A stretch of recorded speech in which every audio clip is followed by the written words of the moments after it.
Bienvenue dans une école, Léo, mais qu'est-ce que c'est que ces petites paires de fesses? Bref, dans cette école, nous rencontrons le caïd du coin, Turlough, et son copain Hippo, sur le point d'emprunter la voiture d'un prof. Cela vaut bien quelques applaudissements et une musique épique. Turlough ne conduit pas très prudemment. Dans cette situation, A. J'accélère, B. J'ai la priorité, C. Je m'arrête, D. Je me cache les yeux et fonce dans le champ. Bon, bah il est mort. Enfin, c'était sans compter sur le Black Guardian, qui propose de le sauver en lui permettant de quitter la Terre en échange d'un petit service. Tuer l'une des personnes les plus dangereuses de l'univers, le Docteur.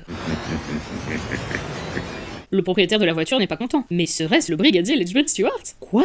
Turlough se rebiffe. I'm not going to bed. Il découvre près de lui un cristal chelou. Pendant ce temps, un vaisseau fonce sur le TARDIS. Waouh, des effets spéciaux bien faits. Mais dans quelle série suis-je? Le TARDIS se matérialise dans le vaisseau désert. Le docteur, Nyssa et Tegan partent en exploration de ce qui ressemble à une galerie d'art. Il y a même des jeux vidéo next-gen. Sous les ordres du Black Guardian, Turlough utilise une capsule transmat et arrive lui aussi sur le vaisseau. Il essaie de retourner sur sa planète, mais le Black Guardian ne l'entend pas de cette oreille. Le brigadier se la joue Thibaut InShape. If you took more regular exercise, Ibbotson, not only would your body be less disgusting, but you'd enjoy a healthier imagination. Le docteur va se renseigner sur le faisceau transmat qui empêche le TARDIS de décoller, et Turlough en profite pour y pénétrer. Ils se rencontrent enfin dans le TARDIS.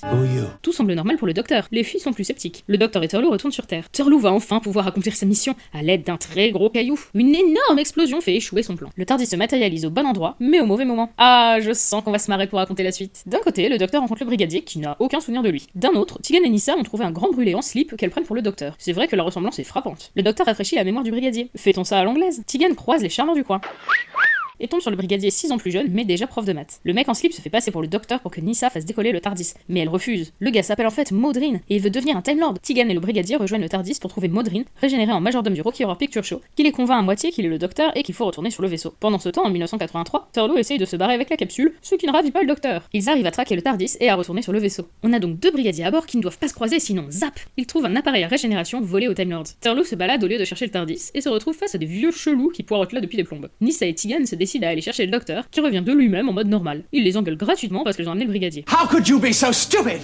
Le docteur n'est pas content contre ce sale voleur de Modrin qui, en voulant devenir immortel, est devenu, tout comme ses comparses, une sorte de mort-vivant. Ils ont besoin que le docteur sacrifie ses régénérations pour qu'il puisse mourir. Mais bizarrement, il a pas trop envie. Il se casse en laissant les mutants sur leur vaisseau, mais Nyssa et Tegan ont chopé un sale herpès. Le docteur essaye d'inverser la polarité, mais ça a un autre effet. Bon, ça suffit les gamineries. Retournons à la case départ pour qu'elle reprenne une forme normale. Le docteur va être obligé de se sacrifier pour sauver ses compagnes. Mais c'est à ce moment que les deux brigadiers se croisent. Zap! Yes, that's right, Zap. Et c'est cool parce que ça dégage le Black Guardian, ça permet au docteur de ne pas se sacrifier, ça guérit Tegan et Nyssa et ça tue les mutants. Bref, que demande le peuple? Les brigadiers sont quand même un peu sonnés. Il est temps de redéposer les deux brigadiers dans leur zone temporelle et d'accueillir à bord un nouveau compagnon. Et B, ça ne fait pas que des heureux. Fin Michael Bay!